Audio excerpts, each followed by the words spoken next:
اور کبھی یہ نہیں سوچنا کہ اگر اللہ پاک نے آپ کو کسی قسم کی تکلیف سے گزارا ہے، آزمائشوں سے گزارا ہے، تو اس کا مطلب یہ ہوا کہ اللہ پاک آپ کو پسند نہیں کرتا. ٹھیک ہے، ہو جاتا ہے نا سم ٹائمز، لائک اگر آپ خود کسی قسم کی ٹینشن میں ہو، پریشانی میں ہو، کوئی مشکل آپ پر آن پڑی ہے، چاہے وہ جسمانی طور پر ہو، فائنینشلی ہو، means any kind of situation down fall آپ پہ آ جائے، تو آپ اللہ پاک سے نادانی میں یہ سوال کر بیٹھتے ہو.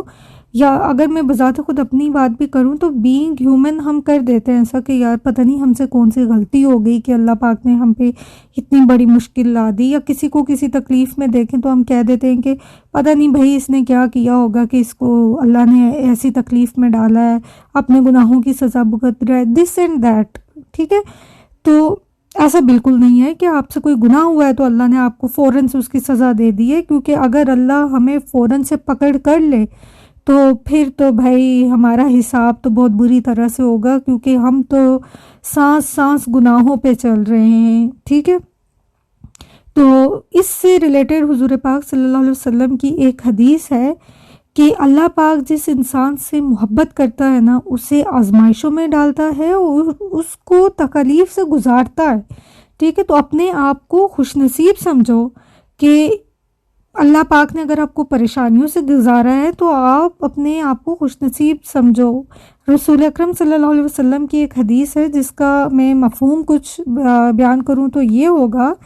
کہ اللہ تعالیٰ اپنے فرشتوں کو حکم دیتا ہے کہ میرا بندہ جو بیماری میں ہے، اس کی ایک ایک سانس پر نیکی لکھ دو. وہ نیکی جو یہ تب کیا کرتا تھا جب یہ صحت مند تھا، یعنی ہماری بیماری ہمارے کتنے گناہوں کو دھونے کے لیے آئی ہے. ٹھیک ہے نا،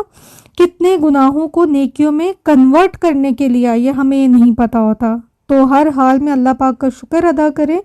اور تکلیف اور آزمائشوں کے وقت میں اللہ سے ثابت قدمی کی دعا کریں، اللہ سے صبر مانگیں. اور صبر بہت مشکل چیز ہے، صبر آسان